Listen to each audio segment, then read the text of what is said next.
These 4 delicious specimens are what each of you will be modeling yourselves after. You see, we may have outlawed segregation, but stereotyping is still alive and well. Prepare to be judged.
Now, I'm sure anybody witnessing your little spectacle here would love to know who's going to be sorted into Ravenclaw Hufflepuff. I mean, sections B and C. Hermione, shut up! Yes, shut up, you filthy little t- Now! You can get back to dancing around with your friends here in just a minute.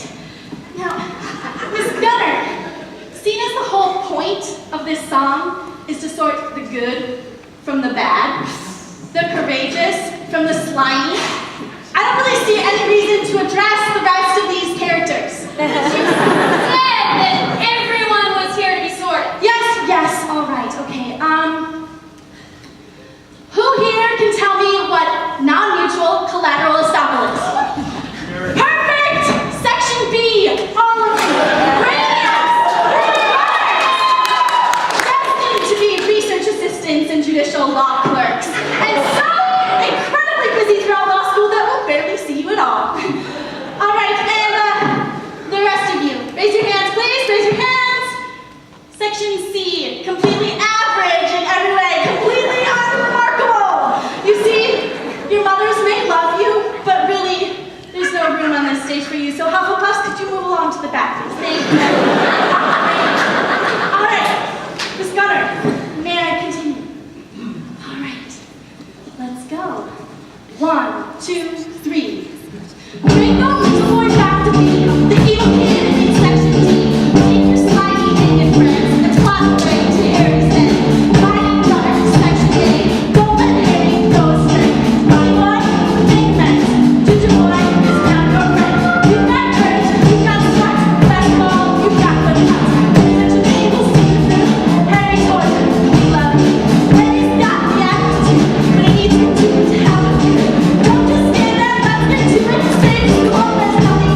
haven't left you utterly confused, I'm sure your readings will do the trick. Surely your workload can be handled by Merlin himself.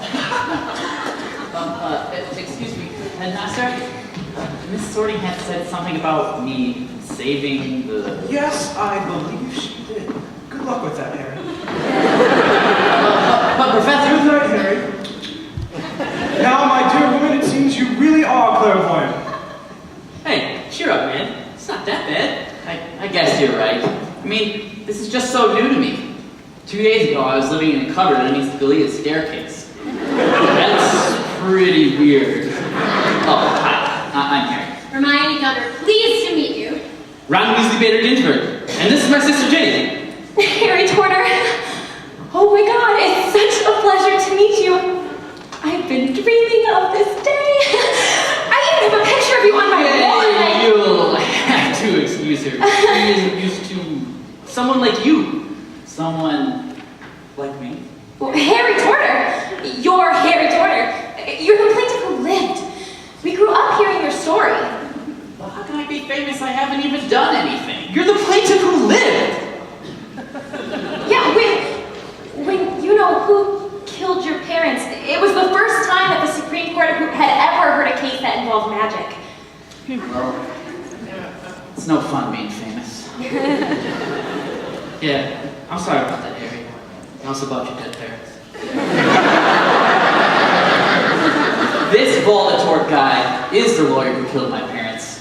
I guess I have no choice but to learn the law and do everything I can to bring him to justice. That's the spirit, Harry. But hey, it's not going to be easy. It is clear that there are people here whose integrity is paper thin. We've got to stay on our guard. Let's talk about it some more once we've gotten a head start on our first assignment. What? There's already an assignment?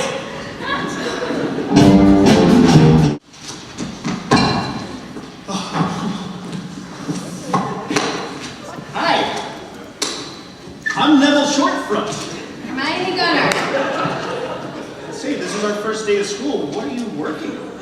Neville, we have assignments before every class. Did you forget about the assignment for Snape's Wills and Trust class? I'm working on a will for Myrtle, the ghost that lives in the 4th floor bathroom. Yeah, fourth floor. Can I see some of your notes? Fine, but let me show you the legislative history first. Come on. You forgot your lunch at home today. Oh, good, Jenny. Thanks. You know, I've been so focused on law school, I lost track of the most important thing. Fun.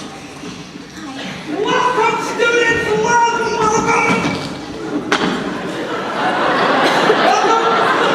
Welcome to the most fascinating of law school subjects, defense against the dark torts. I am your professor, Professor Poirot, and this is my magical talking hump. Yes, I ask that you all please ignore my deformation as is required by the Magical Disabilities Act. Which was passed by the Wizarding Council to protect our handy-capable witches and wizards, including dwarfs, giants, squibs, and... Muggles! Why do you shut your big mouth? Indeed! Socraticus Methodicus! Now, since this is the very first day of class, I'm sure all of you are intimately familiar with the definition of a tort. Why, Mr. Torter, would you care to enlighten us? The definition of a tort? Something about the plaintiff who lived? How embarrassing. Will someone please give Mr. Torter a hand? A tort is a civil wrong. Elliot. Intentional torts include assault, battery, and false imprisonment. Unintentional torts include negligence, malpractice, products liability, and mass torts. Dark torts include black magic, voodoo, and campaign finance law. Thank you, Ms. Gunner. But what are the elements of a tort? To prove a tort, you must prove a duty, breach of that duty, proximate cause, and injury in fact. Indeed! But what is this?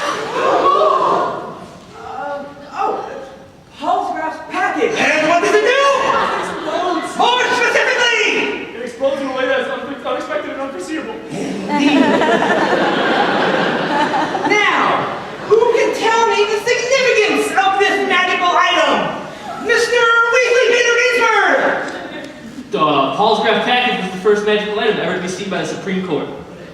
That's right. And now the facts of the landmark case, Torter versus He Who Shall Not Be Cited. Mr. Weasley Bigger! He who should not be cited would use the package to secretly cause mayhem and chaos, and then represent whichever side of the lawsuit can pay him more money. He who shall not be cited's evil plan was finally exposed by Lily and James Torter, but not until he murdered the Torters with the package. Yes? Now, can you please explain the package's magical effect? Mr. Weasley Pass? The long pass will not be on the final. Draco, would you please give him a hand? The Paul's Grass package explodes in an unforeseeable way, so the approximate cause of the explosion can never be shown. That's why Dumbledore was never able to prove that Voldetort killed Harry's parents, because he could never show the approximate cause of their deaths. He was genius. But wouldn't the approximate cause be the package itself? Oh, if the package is set out, then there will be no evidence that the package was actually used. Thus, the user avoids any and all liability. Precisely! Now, everyone, the rule of law from Torter versus He Who Shall Not Be Cited! The case